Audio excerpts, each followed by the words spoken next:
lupa like, subscribe, dan share. Hashtag Motivasi Manfaat. ونيسرك لليسرى فذكر إن نفعت الذكرى سيذكر من يخشى ويتجنبها الأشقى الذي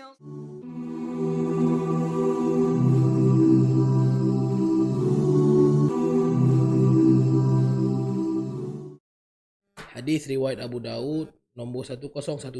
Al-Imam Abu Daud rahimahullah ta'ala menyusun hadis ini di bawah bab azan ketika safar, yakni ketika musafir. Haddathana Harun bin Ma'ruf, telah diceritakan kepada kami oleh Harun bin Ma'ruf. Haddathana Ibnu Wahb, telah diceritakan kepada kami oleh Ibn Wahb an Amr bin Al-Harith, daripada Amr bin Al-Harith, anna Aba Ushanah Al-Ma'afiri, bahawasanya Abu Ushanah Al-Ma'afiri haddathahu, telah menceritakan kepadanya, an Uqbah bin Amir, daripada Uqbah bin Amir, satu orang sahabat yang wafat pada tahun sekitar 58 Hijrah. Uqbah bin Amir qala, beliau berkata, sami'tu Rasulullah sallallahu alaihi wasallam, kata Uqbah bin Amir, sami'tu Rasulullah sallallahu alaihi wasallam, aku telah mendengar Nabi sallallahu alaihi wasallam bersabda, ya'jabu rabbukum min ra'i ghanamin, Tuhan kalian, yakni Allah Azza wa Jal, telah pun kagum, Tuhan kalian telah kagum kepada satu orang pengembala kambing. Sekali lagi, ya'jabu rabbukum min ra'i ghanamin, Tuhan kalian kagum kepada satu orang pengembala kambing, fi ra'si syadhiyatin bijabalin, yang mana dia ketika berada di satu lembah gunung, yu'adzinu bis salah, dan dia melaungkan azan untuk salat, yakni masuk waktu salatnya, dia melaungkan azan, dia sendiri dia melaungkan azan, wa yusalli, dan dia mendirikan salat. Maksudnya di sini melaungkan azan ini, syariat azan ini bukanlah hanya untuk kumpulan besar ataupun di masjid-masjid. Tidak. Di rumah kita berdua dengan anak ataupun kita sendiri, azan boleh dilaungkan. Bahkan kami ketika beriadah di padang pasir, nak salat sama-sama, kami laungkan azan, dan orang yang dengar, orang akan join salat sekali. Begitulah budayanya, yang sebenarnya ini adalah agama. Di Saudi, bila mana beriadah akan ada yang azan bila masuk waktu salat.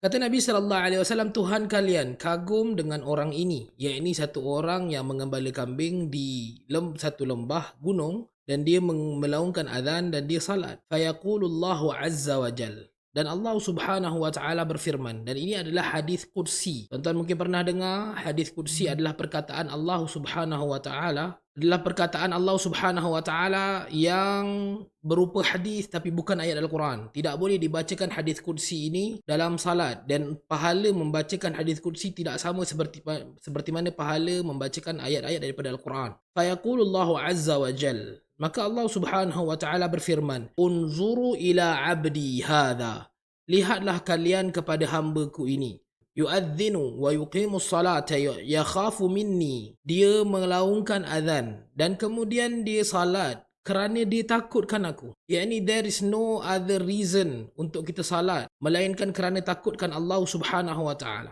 Kita tak salat kerana kita nak minta sesuatu dengan Allah.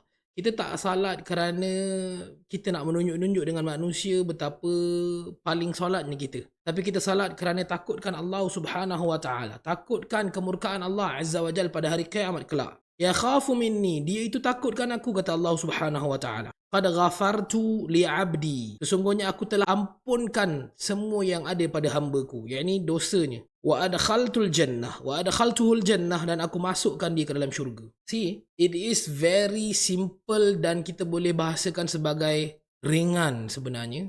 Namun kerana satu amalan yang dilakukan ikhlas kerana takutkan Allah, tidak ada sebab lain. Ikhlas, dia memang hanya ada satu sebab itu saja, dan mutaba'atul rasul, dan mengikuti apa yang diajarkan oleh Nabi sallallahu alaihi wasallam, maka dia telah pun melakukan satu amalan yang tinggi tempatnya di sisi Allah azza wajalla. Bahkan Allah Subhanahu wa taala sebutkan, ghafartu li 'abdi, aku ampunkan bagi hamba-Ku itu semuanya, wa adkhaltuhul jannah, dan aku masukkan dia ke dalam syurga.